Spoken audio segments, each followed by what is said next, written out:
Priestess, Reverend Corinne. In this video, I wanted to share with you a vision that I had last night. Due to the events of my day, I was feeling extremely psychic. I was seeing energy in the air, and for the first time that day, I'd sat down by myself and relaxed, and my eyes fell upon the picture behind me of Babaji, the Ascended Master. I usually have his picture on my Buddhist altar. However, I've moved him, of course, for the purposes of this video. Gazing upon his visage last night, I began feeling him. I began feeling his presence. Because the room was partially dark, his face would morph, and it seemed like when I asked him a question, when the answer came through, if it was true, if I was getting the correct message, his eyes would light up. And so I could see the difference and have a gauge between, am I thinking that what you're conveying to me is correct? And then getting a visual confirmation that yes, indeed, that was correct.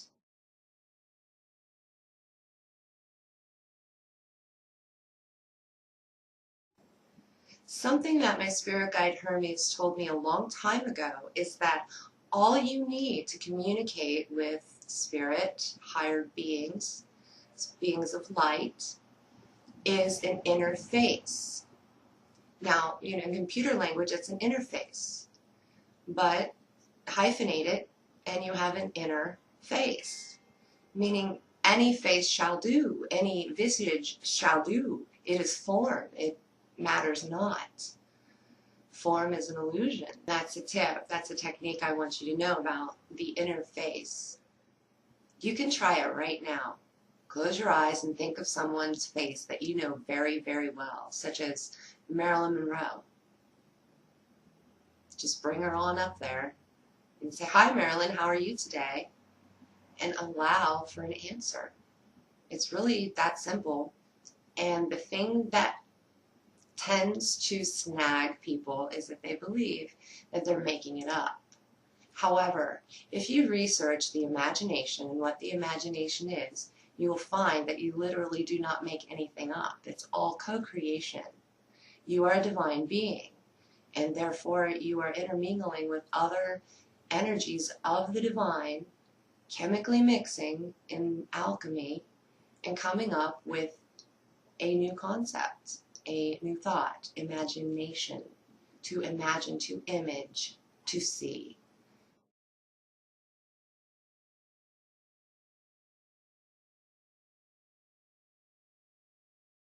I personally love the forms of the Ascended Masters. Saint Germain is so beautiful, and the first time I saw Babaji, I thought, wow, I didn't know that kind of beauty existed. That's the kind of man I want to marry. And my guru thought it was very funny. I'm sure it was. I know it is. It's sometimes, when we're younger, we may confuse the spiritual bliss of love with romantic love. I remember telling Babaji that during an awakening, during a Kundalini awakening where I was out of my body and out of my senses, that I believed that he was reincarnated from before, and before he was Milarepa. Milarepa means a lot to me, and he is a part of my Buddhist lineage, and that is something that I hold very close to my heart. To be in direct alignment with Milarepa is just amazing to me, and it's really hard to describe. Milarepa became a miracle Buddha. He did not hide his gifts. He flew. He created rainbows and miracles and showed magic to the people around him. And that's one of my favorite things about Milarepa. And it resonates with me in a very strong way, making magic real.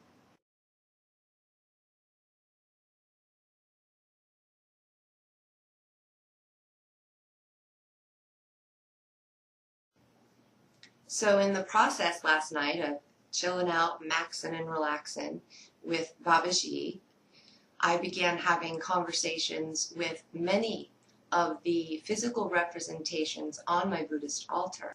And who I do not have on that altar is the Dalai Lama. He's on my refrigerator for some reason. And he was also in the conversation.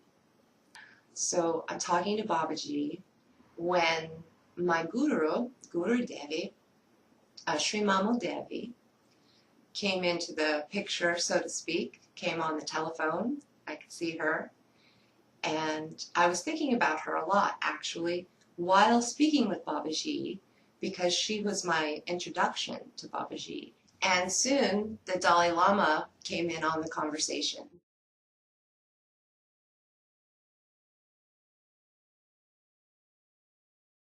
And the first thing I said to the Dalai Lama was, I can't afford a ticket to come and see you.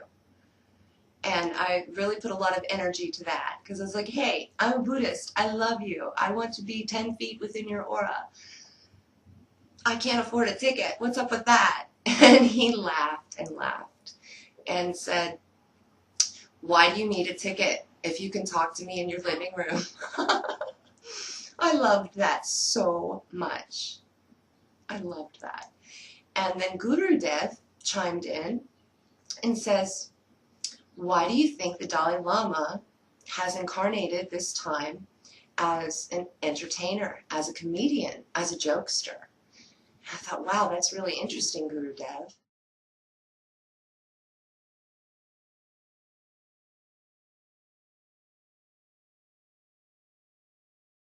When I was little, I knew about the Dalai Lama, but I thought that he was like Gallagher, a comedian. I thought he was just really witty, intelligent, and funny, and he laughed all the time. And for those who don't know, Yoda of the Star Wars series is based on the Dalai Lama. And the Dalai Lama is a very multimedia Buddhist monk. Pondering over Gurudev's suggestion that the current incarnation of the Dalai Lama is indeed funny, I began to kind of review the past of the different archetypes that reveal themselves through looking at past Buddhist masters. Marpa, the master of Milarepa, was very, very strict and very mundane. Move these stones from this place, and next year when you're done with that, move them back for no apparent reason. Why did the Dalai Lama incarnate as a jokester this time? And then I start getting a runner in my head. And if you've ever read Ramtha, then you understand what a runner is. That it's a movie, and it's a scenario that you watch and learn from in your mind's eye. And in this particular scenario, there were beings from another dimension. And there was a person there complaining, oh, my earth is so hard, it's 2012, everything's so difficult. And the beings are out of touch, they're not from here. So their first question is, what is the incarnation of the Dalai Lama like? And then I get a movie from the past where they ask this question at another time in the past. And the answer at that time was, the Dalai Lama is strict. He is very on point. And he teaches harshly. And then they say, no problem, Earth. No problem. Everything is fine. Now we're back at the scenario that they were showing me, the now scenario of 2012, where they ask what form the Dalai Lama is taking this time. And the person answers, well, he's a jokester. He's very entertaining, and he's beloved by many people. He's famous.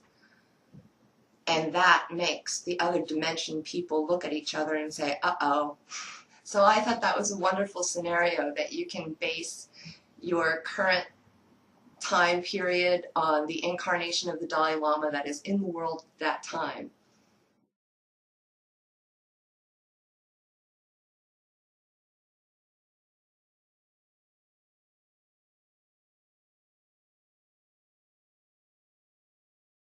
The 14th Dalai Lama is very close to my heart, and I love him very much.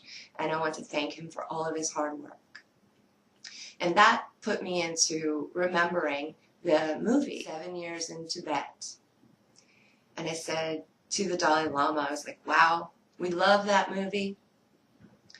And I thought about the music box, and he says, I have that music box. When I think of that, when I look at that music box, I also think of that movie because it was a big review for him. It went from the time and place where he was a young child, starting a movie theater there, right there in Tibet, this tiny little movie theater, to all the way to having a Hollywood movie based on his life, starring Brad Pitt, one of the biggest stars of our time. So to feel the self-satisfaction of the Dalai Lama almost created a perfume fragrance. It was such a beautiful essence. And I didn't know, because he's always saying he's a simple monk, I didn't know that he could have good pride, healthy pride. Like, hey, I did that as a person. It was nice to know that in no way is he self-deprecating, that he loves himself, and to feel that love and to experience it with him. So I'm so glad he shared that. And part of the reason why I'm here sharing it with you.